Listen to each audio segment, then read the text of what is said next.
हाँ जी भाई, नमस्कार दोस्तों, स्वागत है आप सभी का आपके अपने YouTube चैनल जीके भाई योगेश्वर पर। एक बार सभी बच्चे जुड़ जाएं भाई। आज का ये सेशन के अंदर हम आप लोगों से बात करेंगे मोस्ट इंपोर्टेंट क्वेश्चंस के बारे में।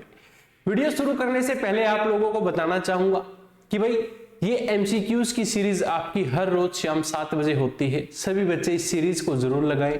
इसके साथ ही अगर आप 100 प्रैक्टिस सेट बिल्कुल फ्री ऑफ कॉस्ट चाहते हैं, जिसका आपसे कोई भी चार्ज नहीं लिया जाएगा, वीडियो के डिस्क्रिप्शन में एप्लीकेशन का लिंक है, ऐप को डाउनलोड करें और दोस्तों टेस्ट सीरीज को बिल्कुल फ्री में लगाएं। आपको 100 टेस्ट दिए जाएंगे, 25-25 क्वेश्चन के दोस्तों टेस्ट मिलेंगे आपको, जिससे आप अपना हरियाणा जीके का स्टैटिक जीके का स्कोर है जो इंक्रीज कर सकते हैं। अब बात करेंगे अपनी आज की इस क्लास के बारे में। देखिए, सबसे पहले जो कल की क्लास हुई थी उस क्लास में मैंने आप लोगों के लिए क्वेश्चन छोड़ा था। क्वेश्चन क्या था कि पंचकुला मोरनी हिल्स में कितने एकड़ में औषधीय पौधे लगाए जाएंगे। दोस्तों, कितने एकड़ में औषधीय पौधे लगाए जाएंगे, कल की क्लास का हमारा आपके लिए क्वेश्चन छोड़ा था हमने कि आप इसका आंसर जरूर देंगे। तो दोस्तों 50,000 एकड़ के अंदर क्या लगाया जाएगा, औषधीय पौधे लगाए जाएंगे। कहां पर जी? पंचकुला की मोरनी की पहाड़ियों में। क्लियर है सबका? चलिए भाई, शुरुआत करता हूं अपनी आज के इस पहले प्रश्न की। आज की इस क्लास का जो पहला प्रश्न क्या कहता है कि विधानसभा चुनाव 2024 में हरियाणा में किस पार्टी ने सबसे ज्यादा सीटें जीती हैं। विधानसभा के इलेक्शन हुए थे हरियाणा के अंदर, कब हुए जी? अक्टूबर में हुए। आपसे पूछ लिया जाए कि ये जो इलेक्शन हुए, उन इलेक्शंस के अंदर सबसे ज्यादा कौन सी पार्टी ने वोट लिए और कौन सी पार्टी ने सीटें जीती। आपकी पार्टी है जी भाजपा, कांग्रेस, एनएलओ या फिर जेजेपी। अगर आपसे पूछ लिया जाए तो भाई आपकी भाजपा सरकार ने क्या है, यहां पर सबसे ज्यादा सीटें हासिल की थी। पूछ लिया जाए गुरुजी कितनी सीटें हासिल कर ली भाजपा ने, तो क्वेश्चन है दोस्तों 5 अक्टूबर 2024 को हरियाणा के अंदर क्या हुआ था जी? चुनाव हुआ था। 8 अक्टूबर 2024 को उस चुनाव का रिजल्ट आ गया। तो रिजल्ट में क्या देखा कि भारतीय जनता पार्टी ने 48 सीट जीती और कांग्रेस ने 37 सीट जीती हैं दोस्तों।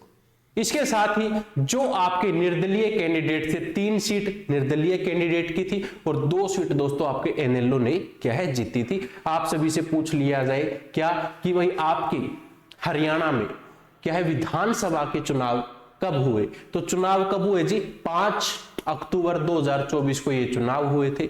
आपसे पूछा जाए रिजल्ट कब आया इनका, तो 8 अक्टूबर को रिजल्ट आया जी इनका। आपसे पूछ लिया जाए सबसे ज्यादा सीटें किसकी थी, तो भाजपा की थी। कितनी थी जी? पूछा जाए 48 सीटें थी।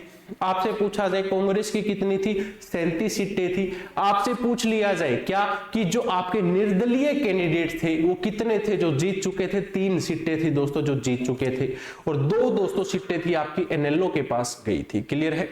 चलिए अगला प्रश्न। अगले प्रश्न में आपसे क्या कहा कि हरियाणा विधानसभा चुनाव 2024 में कुल कितने फीसदी मतदान हुए हैं। दोस्तों विधानसभा के इलेक्शन हुए थे और इस विधानसभा के इलेक्शन में 2024 में कुल कितने प्रतिशत कैंडिडेट आए थे जिन्होंने वोट दिए थे। अगर पूछा जाए तो 67.90, 97.90, 37.90 या फिर 77.90% जो आपके मतदान हुए। अगर पूछा जाए तो दोस्तों आपके यहां पर 67.90% जो है मतदान हुए थे हरियाणा के अंदर अक्टूबर महीने में जो आपका चुनाव हुआ था। इसके साथ ही आपसे क्या पूछ सकता है कि भाई सबसे अधिक जो मतदान हुए वो कहां पर हुए? हरियाणा में सिरसा में सबसे अधिक क्या हुए जी? मतदान हुए। कितने प्रतिशत हुए? 35.36% हुए जी। और सबसे कम पूछ लिया जाए तो आपका फरीदाबाद रहेगा, जहां पर कितने हैं जी? 56.49% क्या रहेंगे? मतदान हुए थे। दोस्तों आपसे पूछा जा सकता है कि हरियाणा में 2024 के विधानसभा के इलेक्शन के समय कुल कितने मतदाता आए थे, तो कुल कितने मतदाता हैं? तो दोस्तों जरा ध्यान देंगे, 2,03,54,350 आपके कुल मतदाता है। इन 2,03,54,350 में से कितने कैंडिडेट ने वोट दिया, तो दोस्तों पूछा जाए कुल मतदान कितने आए आपके? आए जी कितने? 1,38,19,776 लोगों ने यहां पर क्या दिया था? मतदान दिया था। साथ में आपसे पूछे कि पुरुष कितने थे इनमें, तो पुरुष कितने थे जी? आपके 74,28,124 पुरुषों ने वोट दिए थे 2024 के अंदर। साथ में दोस्तों आपसे अगर ये कह दे कि जो आपके विधानसभा 2024 के इलेक्शन हुए थे, पुरुषों ने कुल कितने प्रतिशत वोट दिए, तो प्रतिशत में कितना रहेगा गुरुजी आपका 68.27% यहां पर आपका रहेगा। इन्होंने क्या दिए थे, हरियाणा में वोट दिए थे।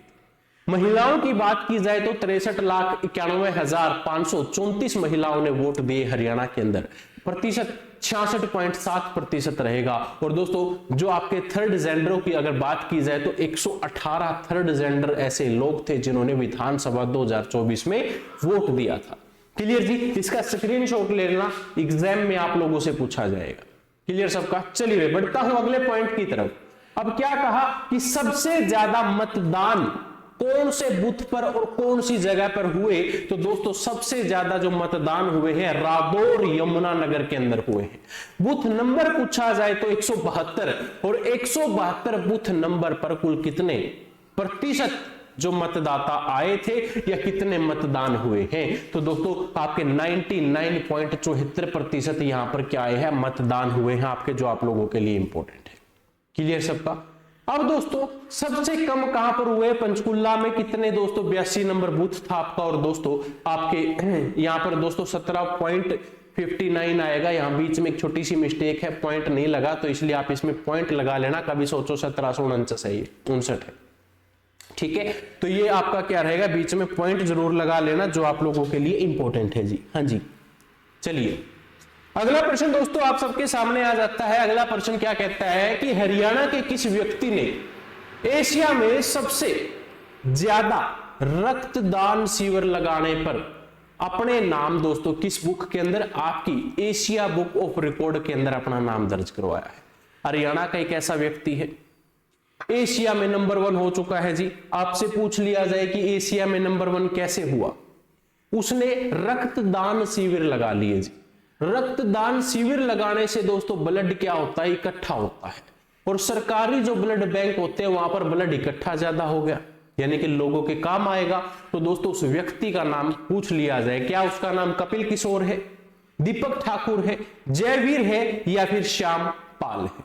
दोस्तों आपके जो कपिल किशोर हैं दोस्तों, इन्होंने क्या किया था, इन्होंने अपने हरियाणा में ब्लड बैंक लगाना, यानी कि ब्लड कैंप लगाने शुरू कर दिए, ब्लड डोनेशन कैंप लगाने शुरू करे, जिसके कारण इनका नाम एशिया में सबसे ज्यादा रक्त दान शिविर लगाने में नंबर 1 ये बन गए। और इनको एक बुक है दोस्तों, क्या है कि बुक ऑफ रिकॉर्ड के अंदर इनका नाम आ गया। नाम पूछा जाए तो कपिल किशोर इनका नाम रहेगा। इनसे रिलेटेड प्रश्न है जी, क्या है प्रश्न, आपके इंटरनेशनल कन्वेंशन का रिकॉर्ड होल्डर्स के कार्यक्रम दोस्तों हुआ, उस कार्यक्रम में 3 अक्टूबर 2024 को फरीदाबाद में इनको क्या कर दिया, सम्मानित कर दिया। आपसे पूछ लिया जाए कि कपिल किशोर को सम्मानित कब किया गया, तो वही 3 अक्टूबर 2024 को फरीदाबाद में इनको सम्मानित किया गया। और कहा जाता है कि किशोर के द्वारा 12 सालों में 227 रक्तदान शिविरों के माध्यम से 23,786 यूनिट ब्लड इकट्ठा कर लिया और सरकारी बैंकों को डोनेट हो गया, जो जरूरतमंद लोग हैं उन तक वो ब्लड पहुंच गया। और हरियाणा के राज्यपाल ने किशोर जी को 2 बार सम्मानित भी किया है, आप लोगों के लिए इंपॉर्टेंट है, इसको सभी बच्चे नोट करें। हाँ जी, इसका स्क्रीनशॉट ले लेना। पीडीएफ की बात करें भाई, बहुत सारे बच्चे बोलते हैं कि सर हमें पीडीएफ नहीं मिलती क्लास की, पीडीएफ कहां से मिलेगी, पीडीएफ के लिए क्या करें। पीडीएफ के लिए कुछ नहीं भाई, वीडियो के डिस्क्रिप्शन में एप्लीकेशन का लिंक दे रखा है, ऐप को डाउनलोड करो, टेस्ट सीरीज के ऑप्शन पर जाओ, टेस्ट सीरीज लगाओ, चाहो तो आप वहां से पीडीएफ भी देख सकते हो, जैसा आपको ठीक लगे। पीडीएफ वहां पर देखना चाहो तो वहां पर देख लो, यहां क्लास लगाना चाहो क्लास लगा लो, या इसके अलावा टेस्ट लगाकर भी आप इस क्लास को कवर कर सकते हैं। अब बात करते हैं जी Haryana food and safety index 2023-24 में हरियाणा किस स्थान पर रहा है।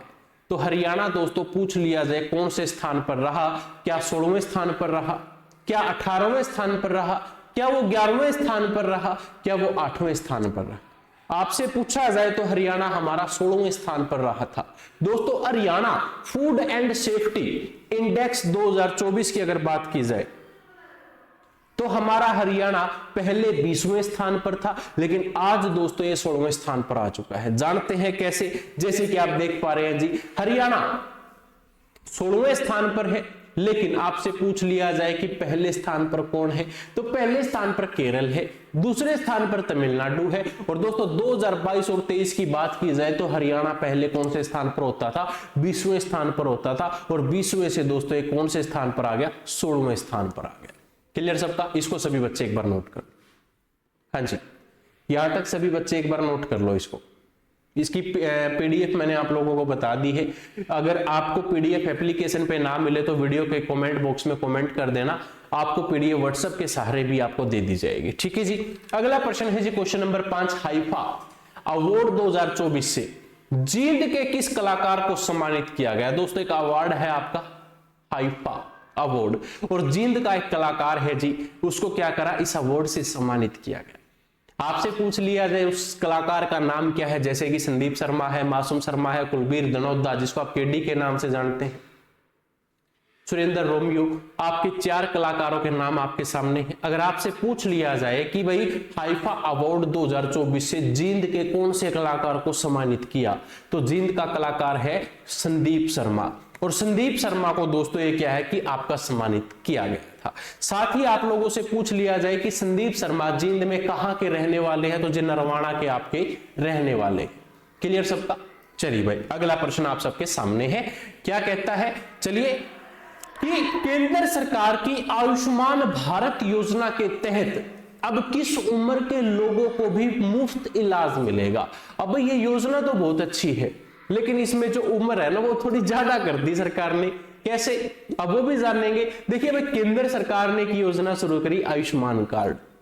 अब इसमें क्या कहा कि भाई अगर आपकी उम्र इस उम्र से ज्यादा हो जाती है तो आपको फ्री इलाज मिलेगा। अब उम्र देखना जी, क्या वो 75 प्लस है, क्या वो 60 प्लस की उम्र होनी चाहिए, या 70 प्लस की उम्र होनी चाहिए, या फिर आपकी 50 प्लस की होनी चाहिए? बहुत सारे कैंडिडेट शायद सोच रहे होंगे शायद सर 50 प्लस के उम्र के जितने भी व्यक्ति हैं उनको क्या फ्री इलाज शायद मिल सकता है, लेकिन नहीं जी, हरियाणा सरकार या आपकी केंद्र सरकार ने 70 प्लस जिनकी भी उम्र है उनके लिए फ्री है, 70 से कम वालों के लिए नहीं है। और इस आयुष्मान भारत योजना के तहत आपको क्या मिलेगा जी? प्रत्येक वर्ष 5 साल का 5 लाख का आपको क्या मिलेगा? प्रत्येक साल 5 लाख का आपको मुफ्त इलाज मिलेगा इसके सहारे। कैसे जी? जानते हैं। जैसे कि आप देख सकते हैं कि इस योजना के तहत हर साल 5 लाख तक का क्या मिलेगा? मुफ्त इलाज मिलेगा, आप मुफ्त इलाज करवा सकते हैं। ठीक है, बहुत सारे लोगों का बना भी हुआ होगा आयुष्मान कार्ड, जिसके सहारे वो दोस्तों मेडिकल सहयोग ले सकते हैं। ठीक है जी। अगला प्रश्न है जी क्वेश्चन नंबर 7, फर्रुख नगर गुरुग्राम के अंदर स्थित है। भाई आप सभी को पता है फर्रुख नगर में एक किला है जी, किले का निर्माण किसने करवाया? पूछ लिया जाए तो फर्रुख नगर के किले का निर्माण किसने करवाया? फर्रुख नगर कहां पर है जी? गुरुग्राम के अंदर है। फर्रुख नगर के किले का निर्माण क्या नवाब फौजदार खान ने करवाया? क्या आपके फिरोज शाह तुगलक ने करवाया? क्या आपके अहमद शाह अब्दाली ने करवाया? या फिर आपके मोहन सिंह भंडार ने करवाया? ये क्वेश्चन पूछा जाता है जी, आपके फर्रुख नगर के किले का निर्माण निम्नलिखित में से किस व्यक्ति ने करवाया? तो व्यक्ति का नाम क्या रहेगा जी? नवाब फौजदार खां। तो नवाब फौजदार खां ने इस किले का निर्माण करवाया। किला कहां पर है जी? गुरुग्राम के अंदर स्थित रहेगा। साथ ही इसका निर्माण दोस्तों मैं आप लोगों को बता चुका हूं भाई किसने करवाया था? आपके नवाब फौजदार खान ने। कब करवाया पूछा जाए तो 1732 में इसका क्या हुआ जी? निर्माण हुआ। आप देख भी सकते। क्लियर सबका? चलिए अगला प्रश्न दोस्तों, कि माचोई चोटी को फतेह करने वाली हरियाणा पर्वतरोही का नाम क्या है? हाँ जी, माचोई चोटी को फतेह करने वाले हरियाणवी पर्वतरोही का नाम आपसे पूछा है। क्या प्रोफेसर मनोज कुमार है? क्या प्रोफेसर दीपक ठाकुर है? क्या प्रोफेसर आदित्य रंजन है? क्या प्रोफेसर श्यामपाल है? हाँ जी बताओ दोस्तों। ये क्वेश्चन इंपॉर्टेंट है जी, जियोग्राफी से जुड़ा हुआ है, अति महत्वपूर्ण है। ठीक है, और अगर पूछा जाए कि माचोई चोटी को फतेह करने वाले हरियाणवी पर्वतरोही का नाम क्या है? तो दोस्तों प्रोफेसर मनोज कुमार उनका क्या रहेगा? नाम रहेगा। प्रोफेसर मनोज कुमार दोस्तों आपके श्री जो आपकी गुरु गोरखनाथ राजकीय महाविद्यालय हिसार है दोस्तों, वहां पर ये प्रोफेसर है भूगोल के। ठीक है जी। और इसके साथ ही भाई मनोज की बात की जाए तो क्या कहते हैं कि मनोज कुमार ने जो आपकी जोजिला दर्जा में स्थित माचोई चोटी है उसको भी दोस्तों फतेह कर रखा है, उस पर भी तिरंगा लहरा रखा है। दोस्तों आपसे पूछा जाए कि माचोई चोटी की लंबाई कितनी है, तो लंबाई कितनी है जी 5130 मीटर की उसकी ऊंचाई रहेगी। साथ में ही ये दोस्तों इन्होंने पहले अफ्रीका की सबसे ऊंची जो चोटी है कौन सी भाई, माउंट किलिमंजारो पर भी इन्होंने अपने देश का तिरंगा गाड़ रखा है। ठीक है जी। आपसे पूछ लिया जाए तो प्रोफेसर मनोज कुमार को याद रखना दोस्तों, ये आप लोगों के लिए इंपॉर्टेंट है। चलिए भाई अगला प्रश्न है दोस्तों कि हरियाणा के धर्मवीर सिंह ने पुरुषों की क्लब थ्रो F51 कैटेगरी में पेरिस पैरालंपिक्स में कौन सा पदक जीता। F51 कैटेगरी में पेरिस पैरालंपिक्स में कौन सा पदक जीता भाई, कौन, धर्मवीर सिंह। कौन सी उसमें भाई, पुरुष जो क्लब थ्रो है उसके अंदर। तो स्वर्ण पदक है, रजत पदक है, कांस्य पदक है, या फिर भाई ये सभी जीते हैं बताओ। तो इन्होंने दोस्तों आपका स्वर्ण पदक जीता। कैसे जीता है जी भाई, फ्रांस में आयोजित आपकी एक प्रतियोगिता जिसका नाम क्या है, पेरिस पैरालंपिक्स 2024। सोनीपत के धर्मवीर सिंह ने 34.92 मीटर थ्रो करके स्वर्ण पदक जीता है। ठीक है जी। और फरीदाबाद के आपके प्रणव सुरमा ने 34.59 मीटर थ्रो करके दोस्तों रजत पदक जीता। ये दो पदक याद रखना, दोनों के दोनों इंपॉर्टेंट है। पहला नाम क्या है आपसे पूछा जाए तो भाई प्रणव सुरमा है, जिन्होंने 34.59 मीटर का थ्रो करके क्या है आपका रजत पदक जीता। स्वर्ण पदक जीतने वाले धर्मवीर सिंह दोस्तों इंपॉर्टेंट याद रखना। ठीक है जी। आज की इस क्लास का आखिरी प्रश्न है क्वेश्चन नंबर 10। क्या कहता है कि हरियाणा की नेहा ने विश्व अंडर 20 कुश्ती चैंपियनशिप में कौन सा पदक जीता। हरियाणा की नेहा विश्व अंडर कुश्ती चैंपियनशिप में कौन सा पदक लेकर आई भाई, स्वर्ण पदक, रजत पदक, कांस्य पदक या इनमें से कोई नहीं। तो ये लेकर आई है जी आपका कांस्य पदक। ठीक है। आपसे पूछ लिया जाए तो आप इसको याद कर लेना भाई, जज्जर की नेहा है 57 किलो भार के अंदर कांस्य पदक जीतने वाली हरियाणा की एक चैंपियन है। ठीक है जी। अब बात करते हैं दोस्तों अपनी इस प्रैक्टिस सेट की बुक के बारे में। जो बच्चा इच्छुक है भाई हरियाणा CET की ये प्रैक्टिस सेट की बुक लेना चाहता है तो आप 8950032009 पर व्हाट्सएप मैसेज करके इस बुक को ले सकते हैं, या आपके पास में नियर बाय कोई भी बुक शॉप है तो आप वहां पर जाकर इस किताब को ले सकते हैं। अब बात करूंगा दोस्तों आपसे आपका एक छोटा सा होमवर्क के बारे में जो आप लोगों के लिए बहुत जरूरी है। आप अगर इसका आंसर देना चाहें तो कमेंट बॉक्स में दे सकते हैं, अन्यथा जिन बच्चों को इसका आंसर नहीं पता तो वो कल की क्लास में आपको मिल जाएगा। अब बात है क्वेश्चन क्या है, सबसे पहले हरियाणा में विक्टोरिया मेमोरियल हॉल कहां पर स्थित है, करनाल, हिसार, पानीपत या फिर फरीदाबाद। इस क्वेश्चन का आंसर आप लोग मुझे कल कमेंट में जरूर देना। ठीक है। जिन बच्चों का कमेंट में आंसर आएगा नेक्स्ट क्लास के अंदर उनका नाम भी अनाउंस किया जाएगा।